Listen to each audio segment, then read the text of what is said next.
மான் பொய்த்தாலும் தான் பொய்யா காவிரி அப்படின்னா இன்னைக்கு கர்நாடகம் பாலம் பாலமாக பிளந்து கிடக்கின்றது நிலம். அல்லாஹ் சொல்றான்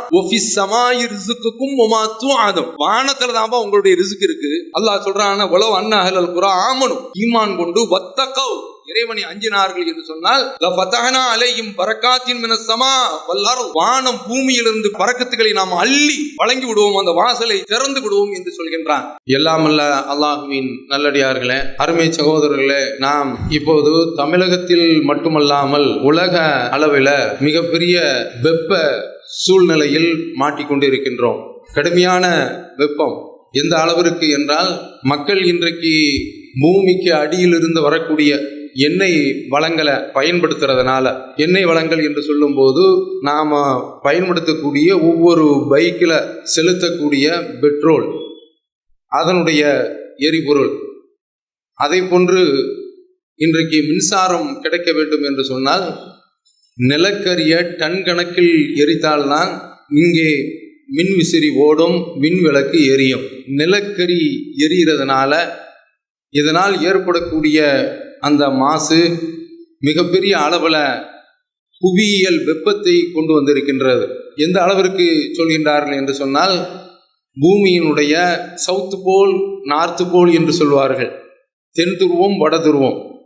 இந்த ரெண்டு துருவமே பனி கட்டிகளால் பனி மழையினால் அமையப்பட்டுறது. இந்த ரெண்டு துருவங்களும் உருகி கொண்டிருக்கின்றன. உருகுனா என்ன, எங்களுக்கு என்ன என்று நாம கேட்க முடியாது. இதனுடைய எதிர்விளைவு என்னவென்றால், கடல் நீர் மட்டம் உயரும். கடல் நீர் மட்டம் உயர்ந்துட்டு போகுது, அதனால என்ன என்று நாம கேட்க முடியாது. எப்போது கடல் நீர் மட்டம் உயர்கின்றதோ அது பூமியை உள்வாங்க ஆரம்பித்து விடும்.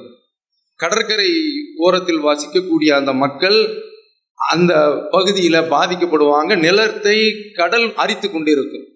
இதை அல்லாஹ் குர்ஆனில் சொல்கின்றான், அவலம் யரவு அன்னா நத்தில் அருளன் அன்புசுகா மின் அத்ராஃபியா.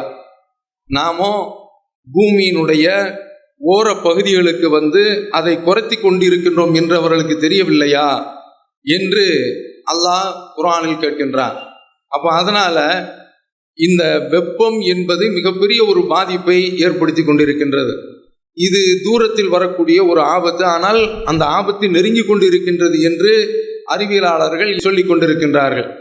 இது ஒரு புறம் இருக்க, நமக்கு இன்றைக்கு பருவமழை இல்லை என்று சொன்னால் மிகப்பெரிய ஒரு ஆபத்திலே மாட்டிக்கொள்வோம். இந்தியா அதற்கு கிடைக்கக்கூடிய பருவமழை தென்மேற்கு பருவமழை. தென்மேற்கு பருவமழை என்பது இந்தியாவில் அல்லாஹ் தஆலா உருவாக்கி கொடுப்பது அவனுடைய மிகப்பெரிய ஒரு அருட்கொடை. இந்தியாவை சுற்றிலும் மேற்கு தொடர்ச்சி மலை 1800 கிலோமீட்டர் அளவிற்கு இங்கிருந்து எடுத்துக்கொண்டீர்கள் என்றால் மும்பை வரைக்கும் அது செல்கின்ற மேற்கு தொடர்ச்சி மலை. அப்போ இந்த வெப்ப சந்தர்ப்பத்தில் பூமியினுடைய இன்னொரு அரைக்கோளிலிருந்து இங்கு உள்ள வெற்றிடத்தை நிறைப்பதற்காக வேண்டி காற்று கிளம்பி வருகின்ற பூமியினுடைய அந்த சுழற்சியில் அப்படி கிளம்பி வருகின்ற பொழுது வருகின்ற அந்த காற்று மேற்கு தொடர்ச்சி மலையில் ஒரு முட்டுகின்றது. முட்டி அந்த காற்று, அதாவது மேற்கு பக்கம் அது போக முடியவில்லை என்று வருகின்ற பொழுது தடுத்து நிறுத்தப்படுவதனால வானை நோக்கி எழுகின்றது. அப்படி எழுகின்ற அந்த மேகங்கள் தான், அந்த காற்று தான் மலைகளை நமக்கு தருகின்றது என்று நாமோ அறிவியலில் புவியியலில் படித்திருக்கின்றோம். அப்போ அந்த அளவிற்கு அல்லாஹ் தஆலா தென்மேற்கு பருவமழை இந்தியாவிற்கு மிகப்பெரிய ஒரு பாக்கியமாக ஆக்கி தந்திருக்கின்றான். 70% மழை தென்மேற்கு பருவமழையின் மூலமாகத்தான் இந்தியாவிற்கு கிடைக்கின்றது. மீதி உள்ள அளவு தமிழகத்தை பொறுத்தவரையில் வடகிழக்கு பருவமழை இது மிக குறைந்த அளவில் தான் நமக்கு கிடைக்கின்றது. ஆனால் இந்தியா முழுவதற்கும் வாழ்வாதாரத்திற்கு உரிய ஒரு மழை எப்போது கிடைக்கின்றது என்று சொன்னால் தென்மேற்கு பருவ மழையின் மூலமாகத்தான் கிடைக்கின்றது. இந்த மழையின் மூலமாகத்தான் நமக்கு விவசாயம் இல்லை என்று சொன்னால் நமக்கு உணவு கிடையாது. ஒன்றை புரிந்து கொள்ள வேண்டும், ரப்புல் ஆலமீனை பகைத்துவிட்டு இந்த பூமியில நாம ஆட்சியை நடத்துகின்றோம் என்று எவன் நடத்தினாலும் அவன் ஒரு சக்தி இருக்கின்றது, அல்லாஹ் இருக்கின்றான், அவன்தான் மழையை தரக்கூடியவன் என்ற ஒரு உண்மையை அவன் புரியாமல் இருக்க முடியாது. அல்லாஹ் குர்ஆனில் கேட்கின்றான், அஃபரஐதும்மா தஹருசுன், நீங்கள் விவசாயம் செய்கின்றீர்களே அதை சிந்தித்து பார்த்தீர்களா? அன்தும் தஸ்ரஊனஹு அம் நஹ்னு ஸாரிஊன், நீங்களா விவசாயம் செய்கின்றீர்கள், அது நாம?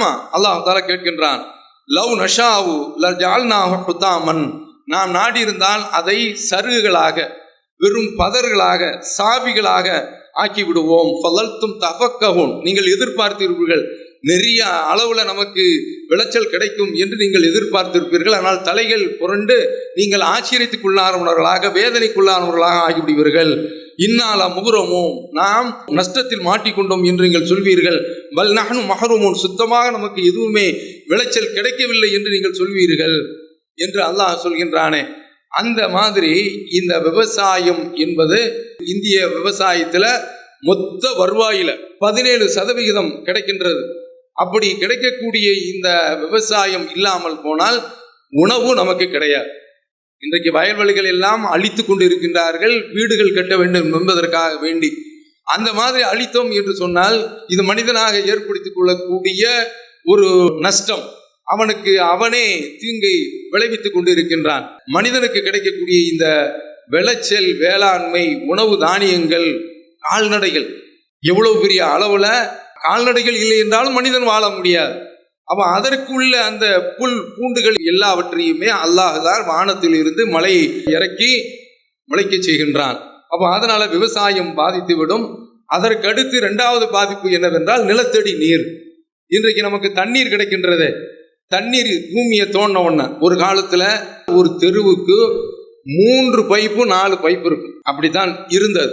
உப்பு தண்ணீர் தேவை என்று சொன்னால் உடனே குடத்தை கொண்டு வந்து அடித்து எடுத்து செல்வார்கள். ரொம்ப ரொம்ப பணக்காரர்கள் தான் வீட்டில அடிதண்ணி பைப்பு வைத்திருப்பார்கள். குடிதண்ணீர் பைப்பு என்று இருக்கின்றது, அடிதண்ணி பைப்பு என்று இருக்கின்றது. அப்ப இன்றைக்கு எல்லாமே அடித்து தான் எடுக்க வேண்டியது இருக்கின்றது. அப்ப உப்பு தண்ணிக்காக வேண்டி ஒரு வீட்டுல வைத்திருந்தால் அவங்க பணக்காரர்கள் கடந்த காலத்துல. ஆனால் இப்போது கால நிலை மாறி போய் எல்லார் வீட்டிலேயும் இன்றைக்கு பைப்பு வந்து விட்டது. எல்லாருமே இன்றைக்கு நிலத்தடி நீரை பயன்படுத்தி கொண்டிருக்கின்றார்கள். இந்த நிலத்தடி நீர் எங்கிருந்து வருகின்றது? பூமியில உள்ள ஊத்து எங்கிருந்து கிளம்பி வருகின்றது? அதை அல்லாஹ் தஆலா குர்ஆனில் கேட்கின்றான். குல் அரைத்தும் இன் அஸ்பஹ மாவுக்கும் கௌரன், உங்களுடைய தண்ணீர் பூமியில் அதல பாதாளத்திற்கு போய்விட்டால், காணாமல் போய்விட்டால், எவன் உங்களுக்கு சுவையான ஊற்று தண்ணீரை கொண்டு வருவான் என்று அல்லாஹ் தஆலா கேட்கின்றான். அடுத்து சூரத்து கஹ்ஃப்ல அல்லாஹ் தஆலா கேட்கின்றான், அவ் இஸ்பிஹ மாவுஹா கௌரன், அந்த தண்ணீர் பூமிக்குள்ள உள்வாங்கிவிடும், அது காணாமல் போய்விடும். ஃபலன் தஸ்ததி அலஹு தலபா, உன்னால் அதை தேடி எடுக்க முடியாது. ஒரு காலத்துல 100 அடி போட்டாங்க, 80 அடியிலே நம்ம ஊர்ல தண்ணீர் வந்துகிட்டு இருந்துச்சு. 80 அடி 100 ஆச்சு, 150 ஆச்சு, 300 ஆச்சு.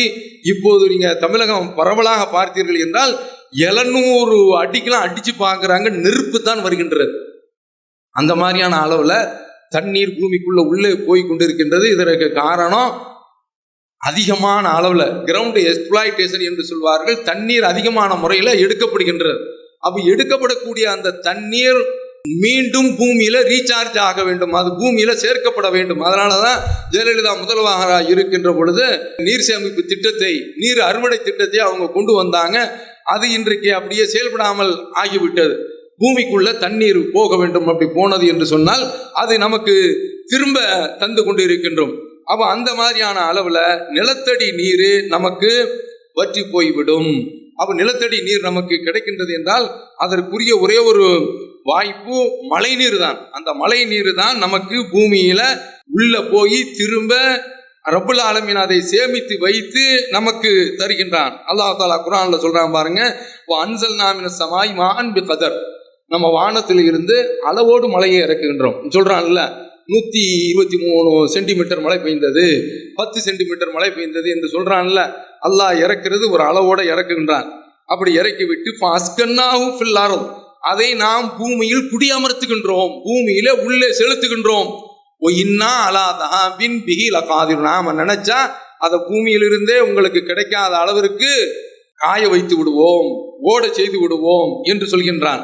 அப்ப அதனால பூமியில ரப்புல் ஆலமீன் தான் அதை நமக்கு சேகரித்து வைத்திருக்கின்றான். அல்லாஹ் இன்னொரு இடத்துல சொல்றான், சூழ் கொன்ற காட்டுகளை நாம் அனுப்புகின்றோம். வானத்திலிருந்து மழையை இறக்குகின்றோம்.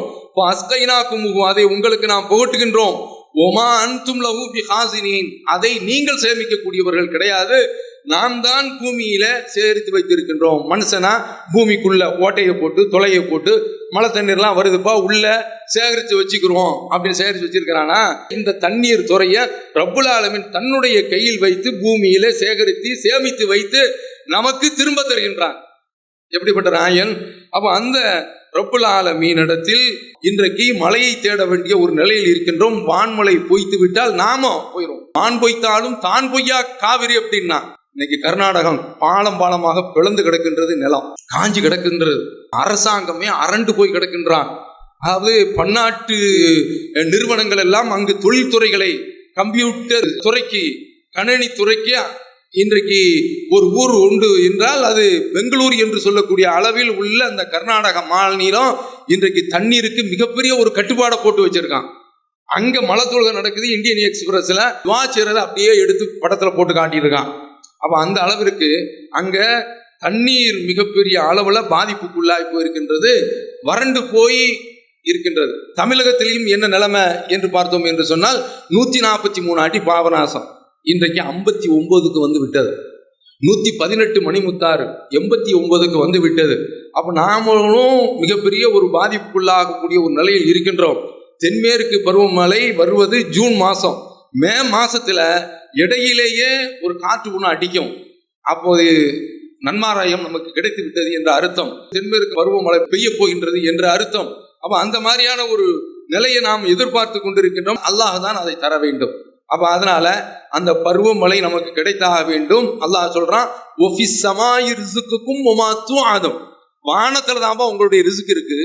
அல்லாஹ் சொல்றான், வானத்தில் தான் ரிஸ்க் இருக்கின்றது. ஒமா தூஆதுன், வானத்தில் தான் உங்களுக்கு விடப்படக்கூடிய எச்சரிக்கையும் இருக்கின்றது என்று அல்லாஹ் சொல்கின்றான். அப்போ வானத்துல தான் நம்முடைய ரிஸ்க் இருக்கின்றது, அது இறங்க வேண்டும். இன்னும் இதுல உள்ள விஷயங்கள் நிறைய இருக்கின்றன. மழை பெய்யவில்லை என்றால் விலைவாசி ஏறி போயிடும். அவ்வளவுதான், நம்மளால தாக்கு பிடிக்க முடியாது. ஏற்கனவே மோடி ஆட்சிக்கு வந்து தாறுமாறான விலை ஏற்றத்தை நம்ம பார்க்கின்றோம். பல வகையில பல தொழில்கள் புரண்டு கிடக்கின்றன. மக்கள் எல்லாம் மிகப்பெரிய அளவுல அல்லாடி கொண்டிருக்கின்றார்கள். வேலையில்லா திண்டாட்டம் என்று ஏற்கனவே பல பிரச்சனைகளை நாடி சந்தித்துக் கொண்டிருக்கக்கூடிய இந்த கட்டத்துல மழை பொழியவில்லை என்று சொன்னால் அதனால் ஏற்படக்கூடிய அந்த பாதிப்பு இருக்கின்றது, அது இந்தியா தாங்காது, தமிழகம் தாங்காது. பிரமத சமுதாயத்துல என்ன செய்வாங்கன்னா, கன்னி பெண்களை ஆடை இல்லாம ஓட விடுறது, மௌட்டிகத்தனம். அடுத்து கழுதைக்கும் கல்யாணம், இந்த மாதிரியான ஒரு மௌட்டிகம். இஸ்லாமிய மார்க்கம் தான் அதற்கென்று ஒரு வழிமுறையை கற்று தந்திருக்கின்றது. அந்த இஸ்லாமிய மார்க்கத்திலேயும் மலை பைத்துன்னு ஒன்று வச்சிருந்தான்.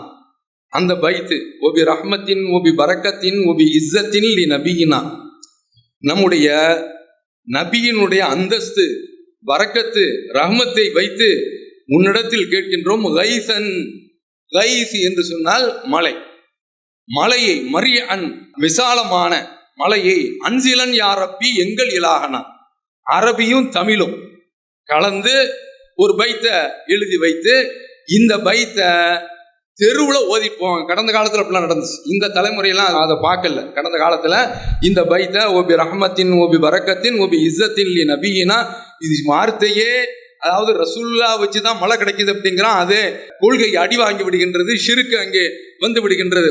அதாவது ரசூல்லா வசீலாக வாக்கி கேட்கிறாங்க. அதற்கு அடுத்து சொல்றான் பாருங்க, நாளை யௌமுல் கியாமத்துல் நாள் நஜ்ஜினா பி ஷஃபாஅத்தின், இறைவா கியாமத்து நாள்ல எங்களுக்கு நபி ஸல்லல்லாஹு அலைஹி வஸல்லம் அவர்களுடைய ஷஃபாஅத்தினால் எங்களை நீ காப்பாற்றி விடு. வெகு வலிமையும் வெகு பொறுமையும் உள்ள வலிய நாயனே நீயா அல்லாஹ், வெள்ளம் ஃபஜ்ஜிர், மலையை அசைக்கும் ரப்பி எங்கள் இலாகனா. மலையனை ஃபஜ்ஜிர் என்று சொன்னால் நல்ல பூமியில பீரிட்டு ஓட செய்யறது. அப்போ ஃபஜ்ஜிருங்கிறது அரபி, அதற்கடுத்து மலைங்கிறது தமிழ். அசுக்கிப்பு என்று சொன்னால் மலையை போட்டு ரப்பி எங்கள் இலாகனா.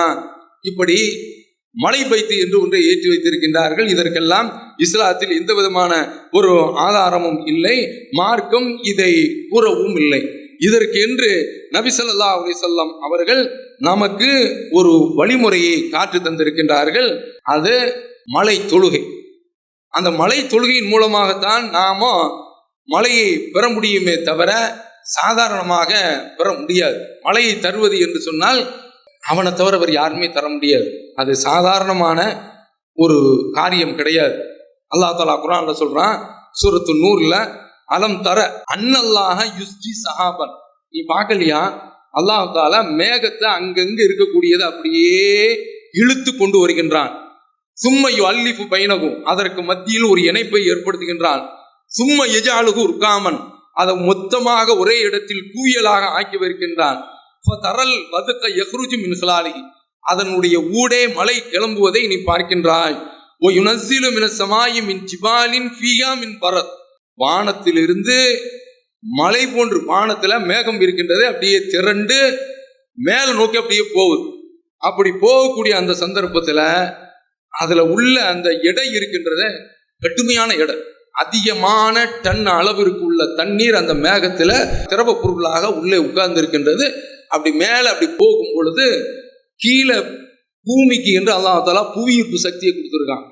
அது பார்க்குது, நம்ம ஏரியாக்குள்ள நம்ம எல்லைக்குள்ள இவ்வளவு பெரிய ஒரு கனமான பொருள் வானத்தை நோக்கிட்டு போய்கிட்டு இருக்க, எதை கடத்திக்கிட்டு இது போய்கிட்டு இருக்கு, அப்படி போகக்கூடாது அப்படின்னு சொல்லி அப்படியே பிடிச்சி ஒரு இழுப்பு இழுக்கின்றது. அப்படி புவியீர்ப்பு சக்தி ஒரு உருவும் போது வரக்கூடிய மழை தான் நாம் அனுபவிக்கக்கூடிய இறைவனுடைய மிகப்பெரிய ஒரு அருட்கொடை.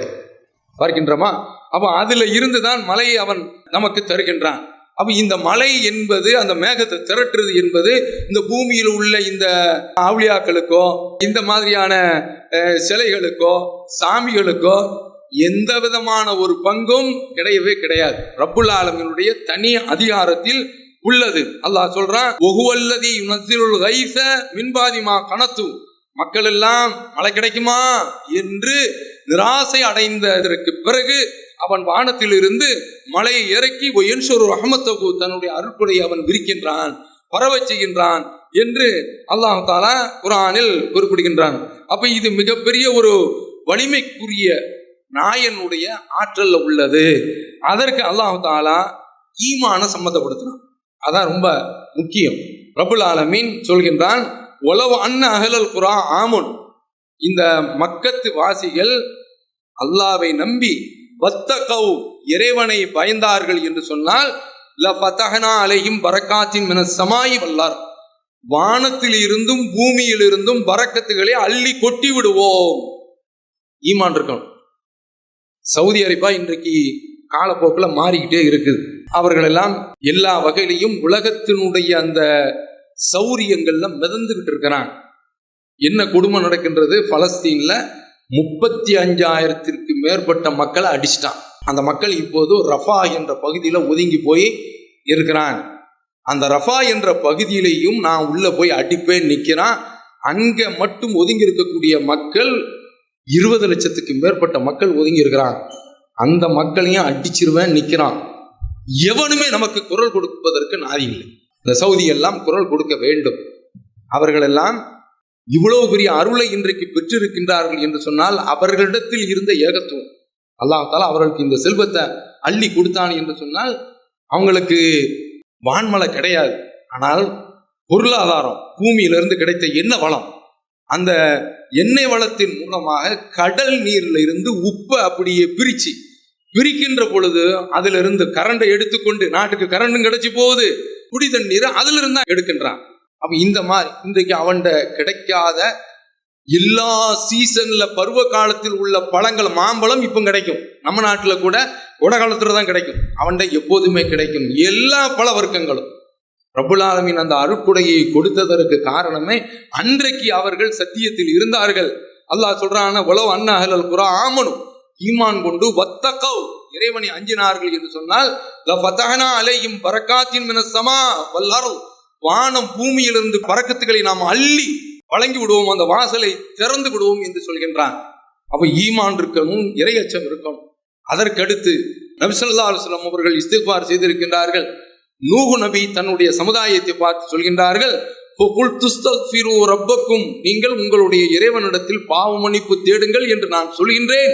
இன்னஹு கான கஃபாரா, அவன் பாவத்தை அதிகம் மன்னிக்கக்கூடியவனாக இருக்கின்றான். யுர்சிலு ஸமா அலைக்கும் மித்ராரா, அவன் உங்களுக்கு வானத்தை தாரையாக இறக்குவான். வானத்தை இறக்குறது கிடையாது, மழையைத்தான். ஆனால் இலக்கியமாக அல்லாஹ் தஆலா சொல்றான், வானத்தையே உங்களுக்கு இறக்கி வைக்குமாண்டா என்று ரப்புல் ஆலமீன் குறிப்பிடுகின்றான். யும்திதுக்கும் பி அம்வாலின் வ பனீன், பொருளாதாரத்தையும் மக்கள் செல்வத்தையும் தருவான். ஓ இஜஅல்லக்கும் ஜன்னாத்தின், தோட்டம் துறவுகளை உங்களுக்கு தருவான். ஓ இஜஅல்லக்கும் அன்ஹாரா, உங்களுக்கு ஆறுகளையும் அவன் உருவாக்கி தருவான். யார் சொன்னது? முதல் இறை தூதர் நூஹ் அலைஹிஸ்ஸலாம் அவர்கள் சொன்னார். அதற்கடுத்து வந்த தூதர் ஹூத் அலைஹிஸ்ஸலாம் அவர்கள் சொல்கின்றார்கள், யா கௌமி இஸ்தக்ஃபிரு ரப்பக்கும், என் அருமை சமுதாயமே உங்களுடைய ரப்பிடத்தில் நீங்கள் பாவ மன்னிப்பு தேடுங்கள். சும்ம தூபு இலைஹி, அவனிடத்திலே உங்களுடைய குற்றத்தை விட்டு விலகி திரும்புங்கள். யுர்சிலு ஸமா அலைக்கும் மித்ராரா, அவன் உங்களுக்கு வானத்தை தாரதாரையாக அங்கிருந்து மலையை இறக்குவான் என்று ஹூத் அலைஹிஸ்ஸலாம் அவர்கள் சொல்கின்றார்கள். அப்ப என்ன என்று பார்த்தோம் என்று சொன்னால், மரம் வளர்ப்போம் மழை பெறுவோம், அது அறிவியல் அடிப்படையில் சரிதான். ஆனால் மரம் இருந்து விட்டால் மழை வந்துவிடும் என்றெல்லாம் நினைக்க முடியாது. மழையை தருவது அல்லாஹ்வுடைய தனிப்பட்ட அதிகாரத்தில் உள்ளது. அப்ப அதனால ஈமான் இருக்க வேண்டும், இறையச்சம் இருக்க வேண்டும், இறைவனிடத்தில் பாவ மன்னிப்பு தேடல் இருக்க வேண்டும். மழை வேண்டும் என்று சொன்னார். அன்றாடம் நாம் இறைவனிடத்தில் ரப்பல் ஆலமீனிடத்தில் பாவ மன்னிப்பு தேடிக்கொண்டிருக்க வேண்டும்.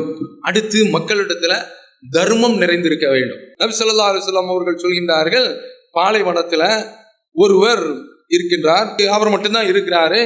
வானத்தில் இருந்து ஒரு அசரீரி, அசரீரி என்றால் ஆள் இருக்காது, சத்தம் மட்டும் கேட்கும். இஸ்தி அதிகத்த புலான், இன்னாருடைய தோட்டத்திற்கு நீ தண்ணீர் போட்டு என்று ஒரு சத்தம் கேட்கின்றது. அப்படி சொல்லிவிட்டு அந்த சந்தர்ப்பத்துல மேகம் ஒன்று வருகின்றது, மலையை அங்கு உள்ள ஒரு நீரோடையில் பொழிகின்றது. அது போய்விட்டது. சத்தத்தை கேட்டுவர், இது என்னடா இது அற்புதமா இருக்கு, ஆச்சரியமா இருக்கின்றது என்று பொழிந்த அந்த இடத்துல அப்படி நின்று அந்த தண்ணீர் அப்படியே தன்னுடைய தடத்துல போவது, அதை நோக்கி இவர் செல்கின்றார். இதனுடைய பின்னணியில ஏதோ ஒரு அற்புதம் இருக்கின்றது, அதை நாம் என்னவென்று தெரிந்து கொள்ள வேண்டும் என்று அந்த தண்ணீர் போற போங்கிலேயே இவர் செல்கின்றார். அப்படி செல்கின்ற பொழுது அது ஒருவருடைய வயக்காட்டுல உள்ளே நுழைகின்றது.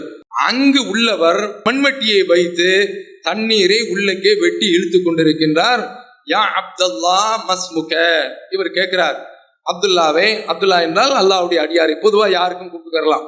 அப்துல்லாவே, அல்லாஹ்வுடைய அடியாரே, இந்த உங்களுடைய பேர் என்ன?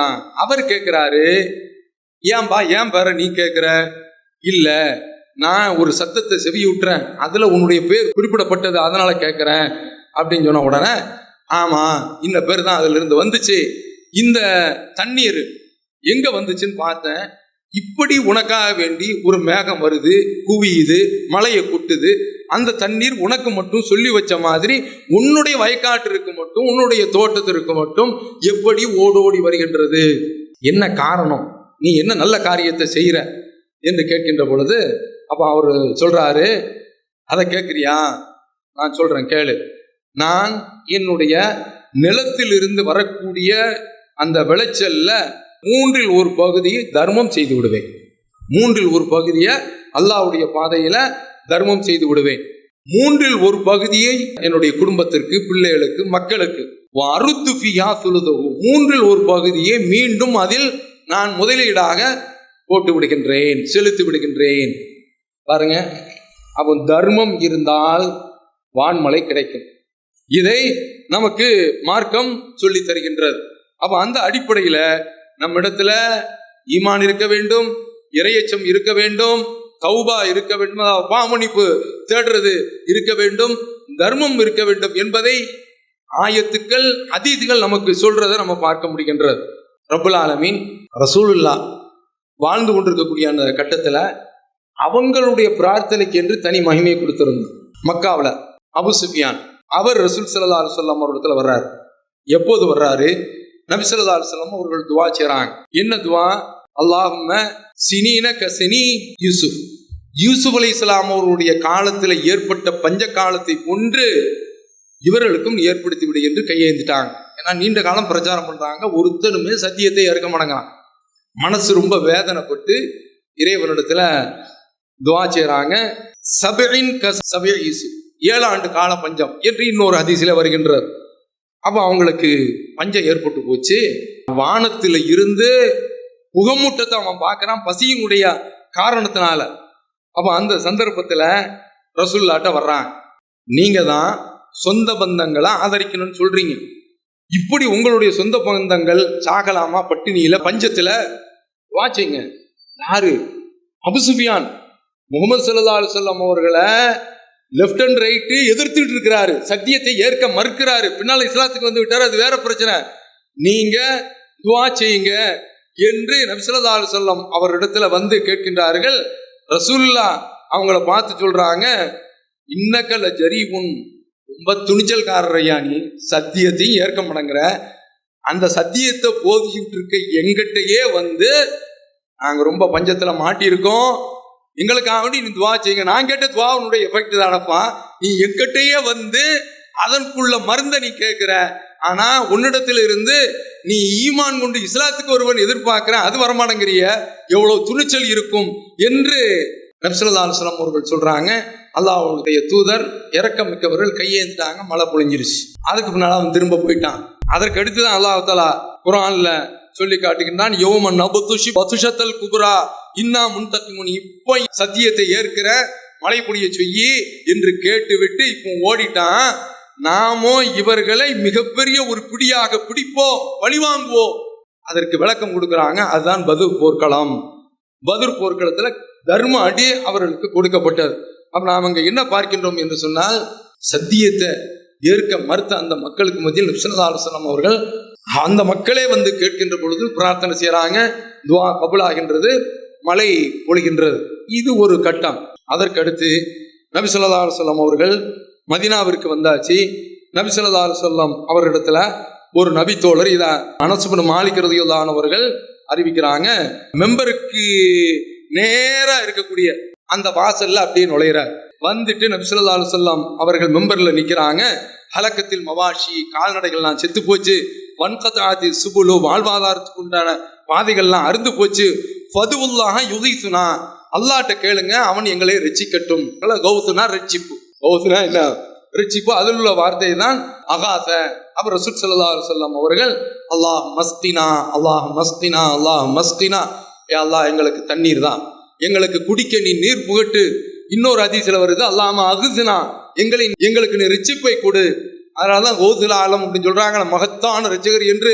அவர் மண்ணுல போயிட்டாரு, தூங்கிட்டு இருக்காரு, அவருடைய நிலைமை என்ன என்பது மர்மையில தான் தெரியும். இவன் அவரை போய் கௌசுல் ஆலம்ங்கிறான். கௌசுன்னு சொன்னா ரப்புல் ஆலமீனுக்கு தான் சொல்ல முடியும். அப்போ கௌசு என்று சொன்னால் ரட்சிப்பு. இப்போ அகுசினா, அல்லாஹ் எங்களை ரட்சித்து விடுவாயாக என்று நபி ஸல்லல்லாஹு அலைஹி வஸல்லம் அவர்கள் கேட்கிறாங்க. அனஸ் ரலியல்லாஹு அவர்கள் அறிவிக்கின்றார்கள், இப்படி ரசூலுல்லாஹ் கேட்கும் போது வானத்தை ஏறிட்டு பார்க்கிறோம், ஒரு மேகத்துடைய ஒரு மேக கூட்டத்தை ஒரு துரும்ப கூட நாங்க பார்த்தது கிடையாது. கொஞ்ச நேரத்துல மேகம் திரண்டது, அவ்வளவுதான். மழை கொட்டோ கொட்டோ என்று கொட்டியது. மாராயின ஷம்ஸ சித்தன், 6 நாளாக நாங்கள் சூரியனையே பார்க்கவில்லை.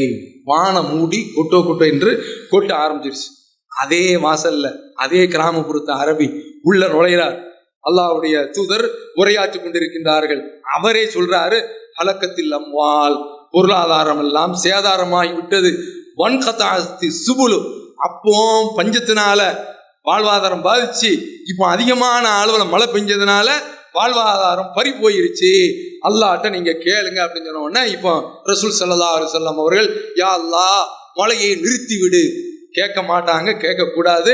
ரஹ்மத்தை வேண்டாம் என்று கேட்கக்கூடாது. அருமையான வார்த்தை. இறை தூதர் என்று சொன்னால் இறை தூதர் தான் அவங்க. அல்லாஹும்ம ஹவாலைனா வலா அலைனா, யா அல்லாஹ் சுற்றுப்புறத்திற்கு இந்த மேகக்கூட்டத்தை நீ அனுப்பிவிடு, எங்களுக்கு பாதகமாக நீ ஆக்கி விடாதே. நீ மலைகளின் மீது பொழிய செய், குன்றுகள் மீது பொழிய செய் என்று ஒரு பட்டியலை நபி ஸல்லல்லாஹு அலைஹி வஸல்லம் அவர்கள் சொல்றாங்க. இந்த செய்தி புகாரில இடம்பெற்றிருக்கின்றது. நபி ஸல்லல்லாஹு அலைஹி வஸல்லம் அவர்கள் மெம்பர்ல இருந்து கேட்டிருக்காங்க. அப்படியும் நாம கேட்கலாம். இன்னும் பல ஹதீஸ்கள் வருகின்றன. நபி ஸல்லல்லாஹு அலைஹி வஸல்லம் அவர்கள் ரொம்ப பணிமானவர்களாக, ஆடை எளிமையானவர்களாக, ரசூலுல்லாஹ் அந்த மலையை கேட்கறதுக்காக வரும் பொழுது ரொம்ப இரக்கமான ஒரு தோற்றத்துல பணிந்தவர்களா வந்து நின்னாங்க. முசல்லாவுக்கு தொழுகை இடத்திற்கு வந்தாங்க, மெம்பர்ல ஏறினாங்க. பயான் நடக்கவில்லை, துவா செய்தார்கள். பிறகு அந்த மெம்பர்லேயே இருந்து அவங்க அந்த சட்டையெல்லாம் அப்படி மாத்தி போடுறாங்க. அப்படிலாம் மாத்தி போட வேண்டும், அதெல்லாம் நம்ம செய்திருக்கிறோம். இந்த கட்டத்தில் நபி ஸல்லல்லாஹு அலைஹி வஸல்லம் அவர்கள் இப்படி திடல்ல வந்து தொழுகைக்காக வேண்டி துவா செய்திருக்கிறாங்க. அப்படி அவர்கள் துவா செய்யக்கூடிய அந்த கட்டத்துல கையை இப்படி எப்போதும் இப்படி கேட்பாங்கல்ல, புரட்டி வச்சு கேட்டிருக்கிறாங்க என்று ரப்புல் ஆலமீன்கிட்ட கேட்கக்கூடிய அந்த ஒரு மலை தொழுகையை நபி ஸல்லல்லாஹு அலைஹி வஸல்லம் அவர்கள் காட்டி தந்தது. அந்த அடிப்படையில நாமோ நம்ம ஊருக்கு மட்டும் அல்ல, இன்னைக்கு கர்நாடகம் சேர்த்து தான் மேட்டூர் அணை கீழே போயிருச்சு அப்படிங்கிறான். எல்லாமே மிகப்பெரிய அளவுல பாதிப்புல இருக்கின்றது. நூஹ் அலைஹிஸ்ஸலாம் அவர்கள் சொன்னது, அதே போல ஹூத் அலைஹிஸ்ஸலாம் அவர்கள் சொன்னது, நபி ஸல்லல்லாஹு அலைஹி வஸல்லம் அவர்கள் காட்டிய வழிமுறை எல்லாமே நாமோ இறை நம்பிக்கையுடன் வாழ்வது, இறைவனை அஞ்சுவது, அவனிடத்தில் பாவ மன்னிப்பு தேடுவது, நல்ல காரியங்களை செய்வது, இதுவெல்லாம் இறைவனிடத்தில் இரக்கத்தை பெற்று நமக்கு அவனிடத்திலிருந்து கிடைக்கக்கூடிய அந்த பருவமழை நமக்கு கிடைக்கும். இதை கவனத்தில் கொண்டு நாம் செயல்படுவோமாக. அல்லாஹ் நம் அனைவருக்கும் வாழ்வாதாரத்தை வளமாக்கி தருவானாக. வாஹிர் தவானா அல்ஹம்துலில்லாஹி ரப்பில் ஆலமீன். இஸ்லாம் மற்றும் சமுதாய செய்திகளை அறிந்து கொள்ள தமிழ்நாடு தௌஹீத் ஜமாஅத் யூடியூப் பக்கத்தை உடனடியாக சப்ஸ்கிரைப் செய்து கொள்ளுங்கள். மேலும் பெல் பட்டனையும் கிளிக் செய்து கொள்ளுங்கள்.